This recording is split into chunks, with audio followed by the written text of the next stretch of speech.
Welcome to this latest edition of the Food Systems Podcast, brought to you by the Forum for the Future of Agriculture. My name is Mark Titterington, and I'll be your host for the next 20 minutes or so as we talk to Deanna Kovar, President of the Worldwide Agriculture and Turf Division at John Deere. Deanna, thanks so much indeed for taking time to come on the show and join us today. Lots going on at John Deere, I know, lots going on in the agri-food system as a whole. I suppose I'd like to start, if I can do, with just asking you how John Deere is leading the transformation towards sustainable technologies, precision agriculture technologies, digital innovations in the agriculture machinery industry to drive change and promote sustainability.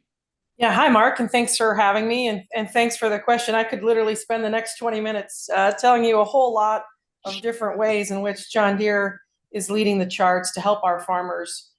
And, you know, it really starts with our higher purpose, and that's we run so life can leap forward. And when we're talking about running for life to leap forward, our number one goal is to make John Deere customers the most profitable and most sustainable farmers in the world. And we're doing that through a number of ways, primarily, like you said, through precision ag technologies.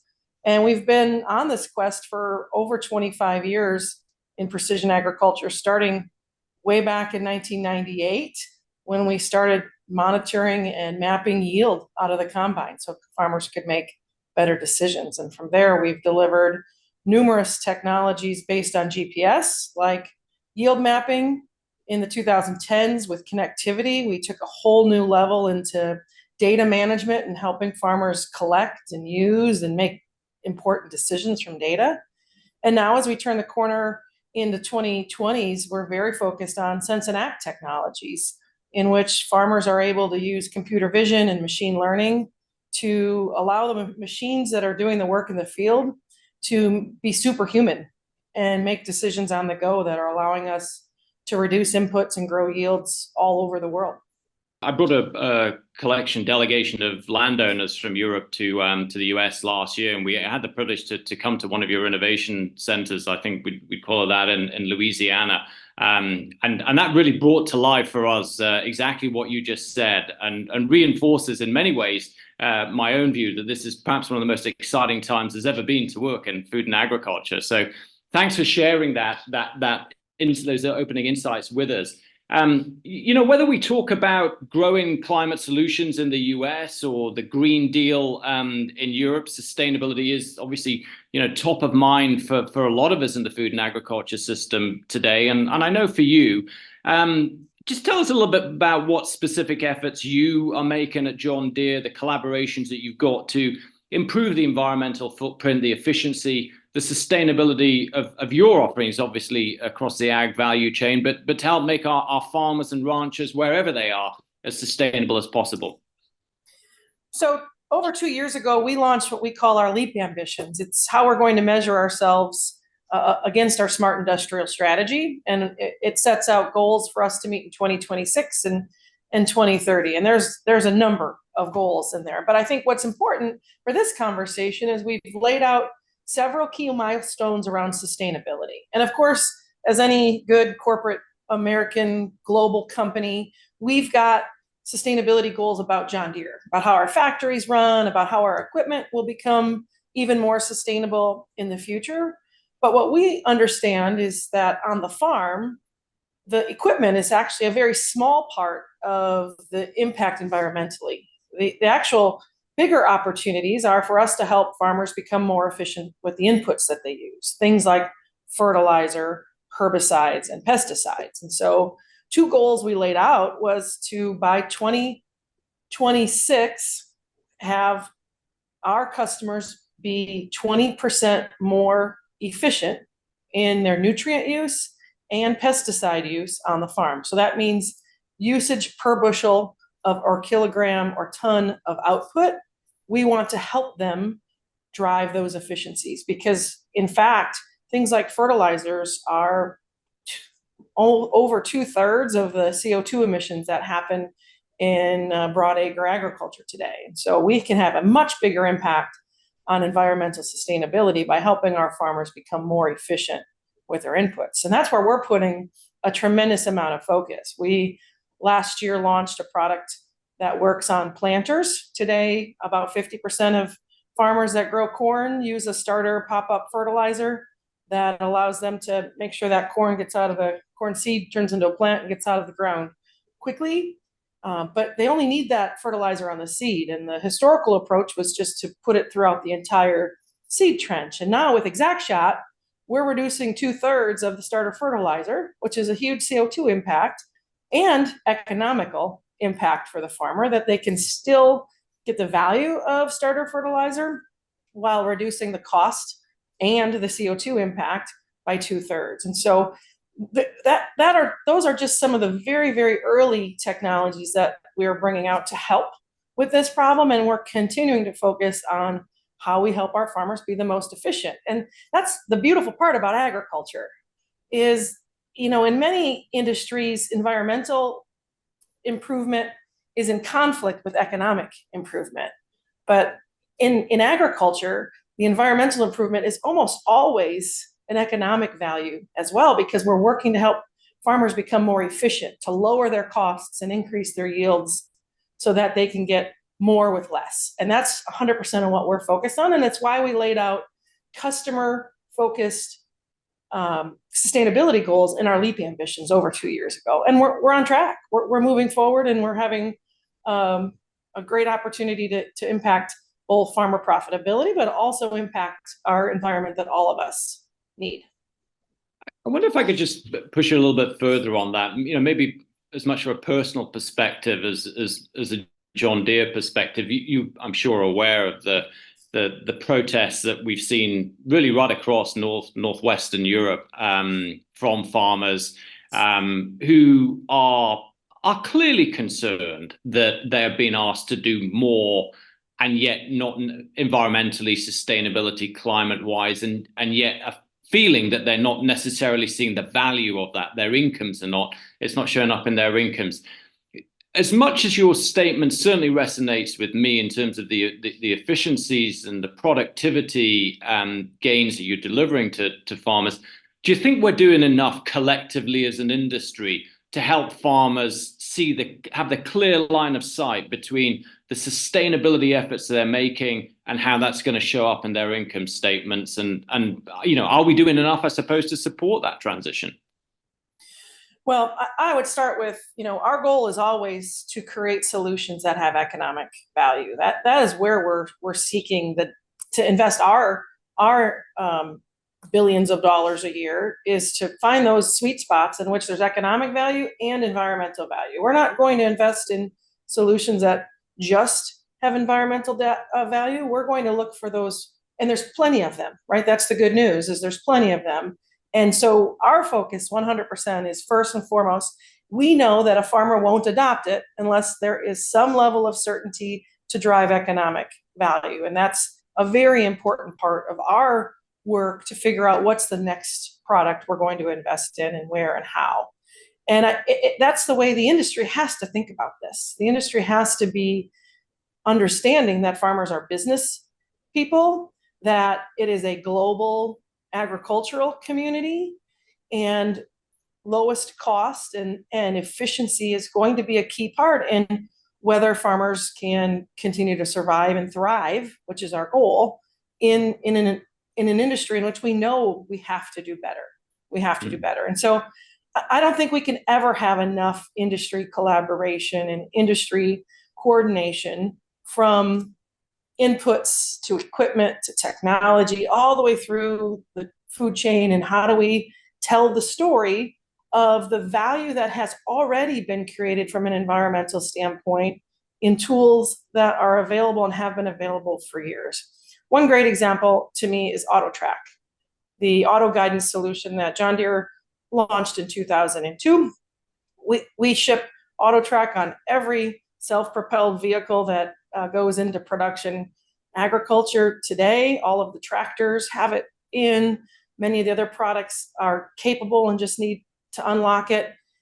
And that technology has been around for 25 years, and it saves 10% of inputs right off the bat, because you reduce the overlap that farmers have historically had to make sure they covered the entire field. And so part of our opportunity is to ensure that those baseline technologies are used by everybody and we're getting that benefit. But then as an industry, we must communicate how environmentally sustainable farmers already are and how focused they are on it. Because again, being environmentally focused is good for their pocketbook and it's good for sustainability. And we must work together to communicate that. I think bio-based fuels is another great example. Today, they get a bit of a black eye for perceptions around what it takes to grow a soybean or canola or camelina or whatever it is that's going to be the feedstock going in. But we know through our data that farmers are more sustainable today, and that through our data, and it is the farmers' data that we're leveraging in an aggregate way, we know that those bio-based fuels are actually way more sustainable than we're getting credit for. So we have a huge opportunity as an industry to tell the farmer story. That's why John Deere started showing up at a consumer electronics show 5 years ago in Las Vegas, because we knew there was a story to be told about technology in agriculture. And we do it because we want people to know where their food comes from. And we want to show them that farmers are actually the heroes in this story. And it's a great opportunity, I think. And we have to come together as an industry to do that, because no one of our voices is large enough to counter the other voices in the room. There's so much of what you said there that is again resonates with me in terms of the opportunities that we have. Again, whether I talk to European farmers or US ones or anywhere around the world, I've never met one yet that doesn't want to be more sustainable. And certainly when you show them the profitability that can come with that and provide them with the tools and technologies, they tend to jump into it with both hands. I want to just come back to partnerships in a second, but one of the things that's been evident in the protests that we've seen in Europe, this charge of there's too much administrative burden on the farmer that we're asking for.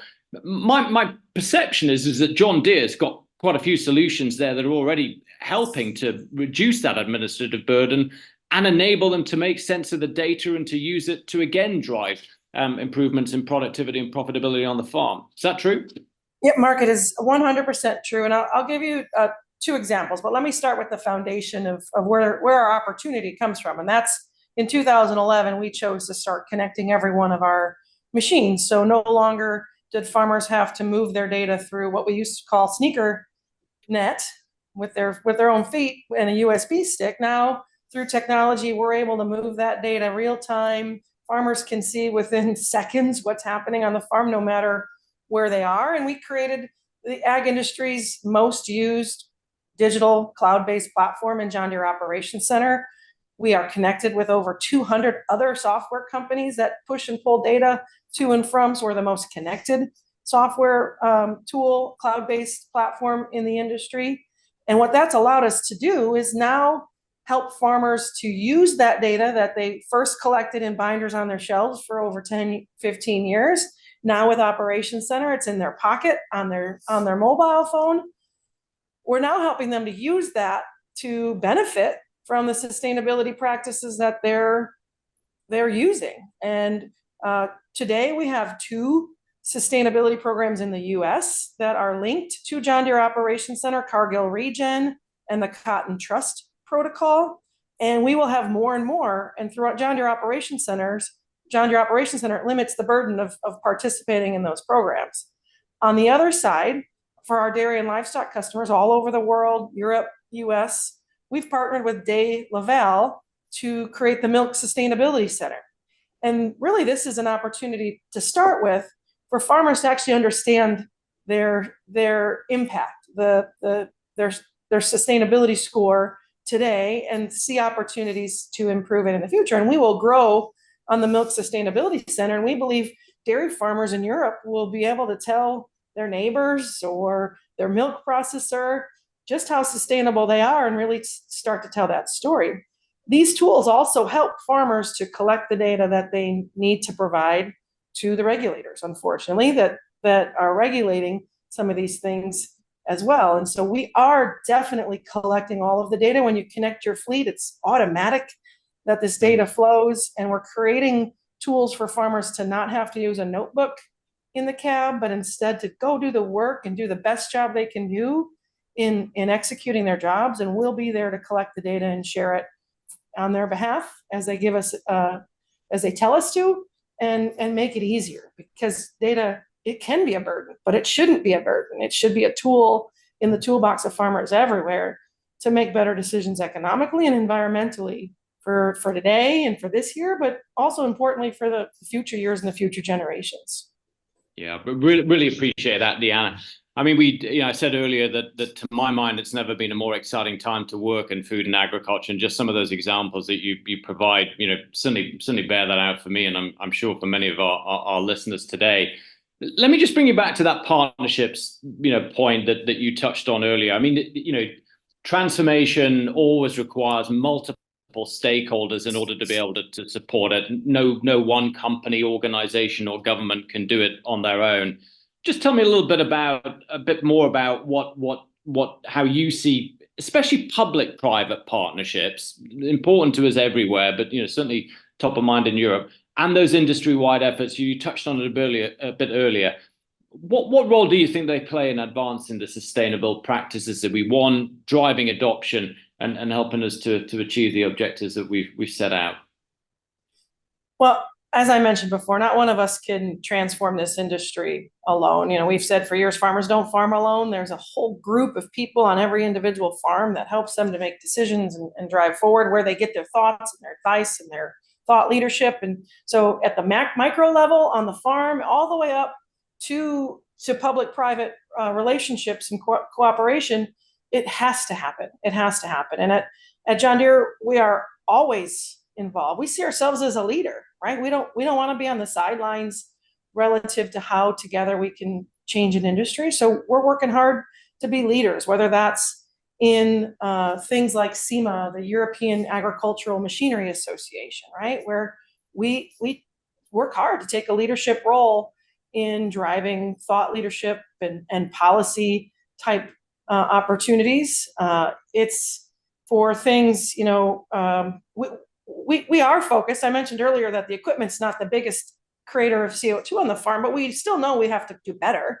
And so we have a goal to reduce 30% by 2030, 30% of our CO2 emitted from our equipment in real value. So that means as we grow as a company and sell more products, we have to do even better on a per unit basis. And to do that, we're of course working with our great engineers to do efficiency gains in the current products of diesel combustion engines, but we're working with the European Hydrogen Commission on what could that be in the long term, as gaseous fuels maybe in the late 2030s become an opportunity. But we're also working here in the US with the Department of Energy on a project to understand how ethanol might be an opportunity. So of course, public-private has to be a part of this. We have to stay aligned with the views of regulators and regulatory bodies so that together we can move forward.